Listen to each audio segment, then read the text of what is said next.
Israel's parliament, the Knesset, is debating the first major piece of the judicial overhaul plan of the Netanyahu government, the very first of the bill to be contested. The judicial reforms has been taken inside the House for debate and discussion. A final vote is to be held on Monday. The Benjamin Netanyahu-led government is set to win the vote as it sits in a comfortable majority in the single-chamber Knesset. And this is how people are reacting to the development. A sea of Israeli flags converged in Jerusalem on Saturday evening.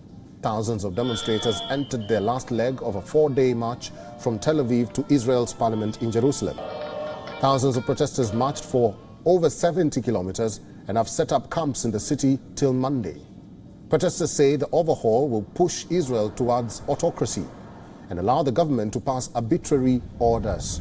Monday's parliament vote will decide upon a measure that would prevent the Supreme Court from striking down government decisions for being what they call unreasonable. I think if this law passes, it's just part of a bigger story of the judicial coup, and we're gonna be here to fight it step by step. We're not going home. We're not going anywhere. We're gonna be on the streets. We're gonna stay on the streets. We were here for half a year, and we'll be here as long as it takes.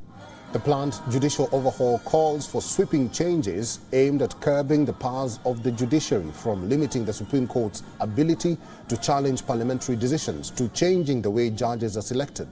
The Israeli Prime Minister will be attending the vote on the judicial bill in Parliament on Monday. This as he is recuperating from a cardiac pacemaker implant surgery in hospital. Reports say Netanyahu is feeling great, according to his doctors. I feel great, but I must listen to my doctors. Up until the past few minutes, I have been talking with my colleagues, making the necessary arrangements. I hope that an agreement will be reached. But in any case, the doctors said that I will be free tomorrow afternoon, discharged from the hospital, and will be able to go to the Knesset to vote. Thank you. Meanwhile, over 100 former Israeli security leaders, including retired army chiefs, police commissioners, and heads of intelligence agencies, signed a letter to Prime Minister Netanyahu. The letter blames Netanyahu for compromising Israel's defense and urges him to halt the legislation. Thousands of reservists who compose the backbone of Israel's armed forces have announced in recent days that they will not serve if the legislation passes. 7 straight months of the most sustained and intense demonstrations culminated in scenes like these.